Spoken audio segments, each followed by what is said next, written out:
अस्सलामुअलैकुम, मेरा नाम है आतिफ़ नासिर और मैं भी आप ही की तरह सीए का एक अदना सा स्टूडेंट हूँ। तो यार काफ़ी सारे दिनों से बच्चों के मुझे मैसेजेस वगैरह आ रहे थे और वो मुझे कंप्लेन कर रहे थे, मुझसे पूछना चाह रहे थे कि एक इशू आ रहा है बड़ा कॉमन सा। वो पूछना चाह रहे थे कि सीए हलाल कमाता है क्या हराम कमाता है, सीए को सैलरी मिलती है या उसको इंटरेस्ट मिलता है, मतलब कि ऐसे अजीब अजीब किस्म के सवालात। और इस दौरान ही कुछ पोस्ट भी ऐसी आ गई जिसकी वजह से मतलब यार मैं मानता हूँ कि ठीक है, पाकिस्तान एक डेमोक्रेटिक कंट्री है और आपको फ्रीडम ऑफ स्पीच का पूरा पूरा राइट है, लेकिन इसका मतलब ये नहीं कि आप किसी भी किस्म का सस्ता तरीन नशा करके आ जाओ और जो दिल में आता है बस बिना रिसर्च किए जो है ना कह डालो। तो यार लेकिन उस बंदे ने या बंदी ने, मुझे नहीं पता वो कौन है, उसने एक इशू तो ज़रूर रेज़ कर दिया कि यार इस इशू को एड्रेस करना चाहिए कि सीए हलाल कमाता है क्या हराम कमाता है। तो मैं ज़्यादा टेक्निकलिटीज़ में नहीं जाऊँगा, मैं आपको सिंपल इस टेक्निकल मसले का एक सिंपल सी एग्जांपल के साथ हल बताऊँगा।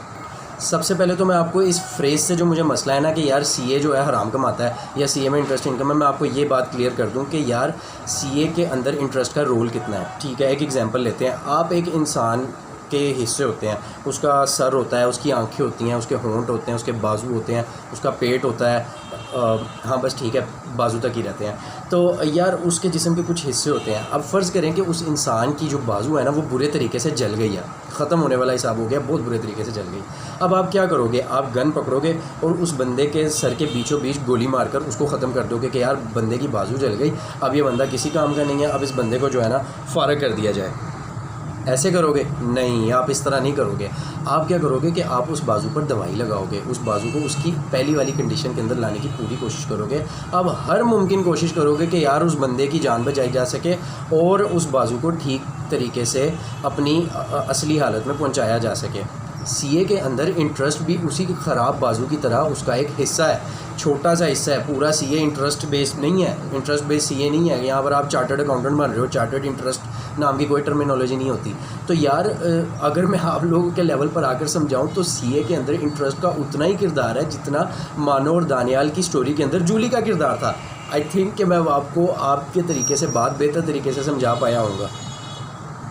अब आते हैं कि सीए जो है हराम कमाता है, सीए की सैलरी हराम होती है या हलाल होती है। तो यार जो प्रोफेशन ही हराम नहीं है तो उसकी सैलरी हराम कैसे होगी यार, उसकी सैलरी हलाल ही होगी। अच्छा, कुरान मजीद के अंदर कुछ चीज़ें जो होती हैं वो डायरेक्ट लिखी होती हैं, कुछ इनडायरेक्ट तरीके से लिखी होती हैं। मसलन कि यार क्या नाम है, ज़मीन पर पड़ा कोई गंद खाना जो है वो हलाल है कि हराम। अब ये डायरेक्ट तो लिखा नहीं होगा, लेकिन अकल भी कोई चीज़ होती है यार। आपका दिमाग कहता है कि नहीं यार ये चीज़ गंद है, मैं इसको कैसे खा सकता हूँ। लेकिन जब इस तरह की चीज़ें जो इनडायरेक्ट लिखी होती हैं उसका फिर हमें मसले का हल मिलता है हदीसों से। और जब हदीस में कोई बात इनडायरेक्ट लिखी होती है तो फिर हम जाते हैं उल्मा के पास। उल्मा जो है वो आपको देते हैं फतवा। अब उस फतवे से जो अकाउंटिंग का प्रोफेशन है उससे रिलेटेड फतवों से यूट्यूब पूरा का पूरा भरा पड़ा है। वो इंशाल्लाह आपको यही कहेंगे कि यार फतवा यही है कि हलाल है काम, कोई मसले वाली बात नहीं है। अच्छा, उसके अलावा भी अगर आपको मसला है कि अकाउंटिंग का प्रोफेशन जो है वो हलाल है या हराम, तो आपकी थोड़ी सी हेल्प कर देता हूँ। सूरह अल बकरा वर्स नंबर 282 जाकर पढ़ लीजिएगा। मफहूम आपको थोड़ा सा बता देता हूँ कि तुम में से जो लेन देन तुम आपस में करते हो उसे लिख लिया करो, और तुम में से कोई ऐसा हो जो इसे लिखे और ठीक ठीक लिखे। बाकी आप जाकर पढ़ लीजिएगा, इंशाल्लाह आपको जवाब मिल जाएगा। अब बात करते हैं उन लोगों की जिनको यार जो तुले हुए हैं कि बस यार सीए प्रोफेशन को डिसक्रेडिट करना है, चाहे वो सीए के अंदर की कम्युनिटी के लोग हैं चाहे बाहर के लोग हैं। वो कहते हैं बस कि यार हमने सीए को जो है ना डिसक्रेडिट करना है। तो मैं आपको सिंपल इतनी सी बात बताना चाहता हूँ कि कुछ लोगों को आदत होती है रोने की, वो हर टाइम रोते ही रहते हैं। उनको सीए में नहीं, उनको कहीं पर भी डाल दोगे ना, अंगूर खट्टे हैं उनसे कुछ भी नहीं होना। आप उसको कहोगे यार तू सीए छोड़ के मेडिकल में चले जाए, वो आगे से आपको कह देगा कि यार मेडिकल में मेडिसिन वगैरह होती है, मेडिसिन के अंदर अल्कोहल भी शामिल होती है, तो वो तो हराम है, मैं तो वो वाला काम नहीं कर सकता।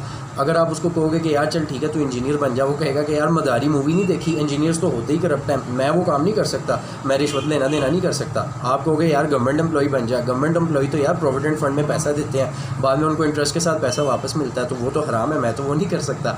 तो बचा बचू के वो सारा कुछ वो एक आम आदमी बनते हैं और फिर 10 रुपये की चीज़ 100 रुपये की बेचते हैं और तब भी सेटिस्फाई नहीं होते, अपने आप से ही सेटिस्फाई नहीं होते। तो यार उन जैसे बंदों की बातों पर ध्यान रखना अपने पैरों पर खुद कुल्हाड़ी मारने के बराबर है।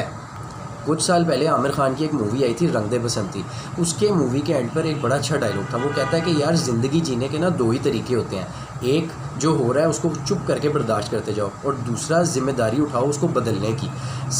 इंटरेस्ट जो है एक हराम चीज़ है, और अगर आप ये कहोगे ना कि यार आपके घर के अंदर कोई गंद पड़ा हुआ है, लेकिन आप उसको गंद को उठाओगे नहीं कि आपके हाथ अपने गंदे हो जाएंगे, तो यार आप बेवकूफ़ हो। अगर आप गंद उठाओगे तो आपका ही घर साफ़ होगा और इस आपको ही जिम्मेदारी उठानी पड़नी है। अगर आप ये नहीं कर सकते तो फिर वो गंद वहीं का वहीं पड़ा रहेगा और उल्टा बढ़ता रहेगा। तो यार अगर आप अमाल का दारोमदार नीयतों पर होता है। अगर आपकी नीयत साफ़ है ना, अगर आपकी नीयत ये है कि आप जब इख्तियार में आओगे, आप जब एक कुर्सी पर जाओगे, तो आप इस इंटरेस्ट बेस्ड सिस्टम को ख़त्म करने की अपनी पूरी कोशिश करोगे। बाद आप कर सकते हो या नहीं कर पाए वो एक सेपरेट इशू है। आप नमाज़ पढ़ने का सोचते हो तो आपको सवाब मिलना शुरू हो जाता है। आप पढ़ो या ना पढ़ो, आपको तब तक सवाब मिलता रहता है, पढ़ पाओ या ना पढ़ पाओ। तो मेरी आपसे सिर्फ इतनी सी रिक्वेस्ट है कि जो अपनी नीयत है ना उसको साफ़ रखें और मेहनत करें और इन सब चीज़ों से ना बाहर निकलें और ख़ुद लॉजिकली सोचा करें कि यार अगर ये इस तरह इतनी हराम फील्ड होती तो इसको यहाँ पर इजाज़त कैसे मिल जाती करने की। बड़े आराम से पता चल जाता है यार, कोई ऐसी मसले वाली बात नहीं है। उम्मीद है कि मैं आप लोगों को अपनी बात बेहतर तरीके से समझा पाया हूँगा। इसके अलावा भी कॉन्ट्राडिक्शंस तो होती हैं यार। अगर किसी को कोई बात बुरी लगी हो या ना समझ आई हो तो माज़रत के साथ आई एम सो सॉरी, लेकिन मेरा ये काम था कि मैं आपको बता सकूँ और इस मामले को ज़्यादा टेक्निकली सोचने के बजाय सिंपलेस्ट वे में सोचें ताकि आपको इसका जवाब मिल सके। उम्मीद है कि मेरी ये वीडियो आपके लिए हेल्पफुल साबित होगी। और बैठे ही हुए हैं तो अपने माँ बाप के लिए भी दुआ करें, मेरे माँ बाप के लिए भी। अल्लाह ताला आपका और मेरा हम सब का हामी नासिर है। इंशाल्लाह अगली वीडियो में फिर मुलाकात होगी, तब तक के लिए अल्लाह हाफ़िज़।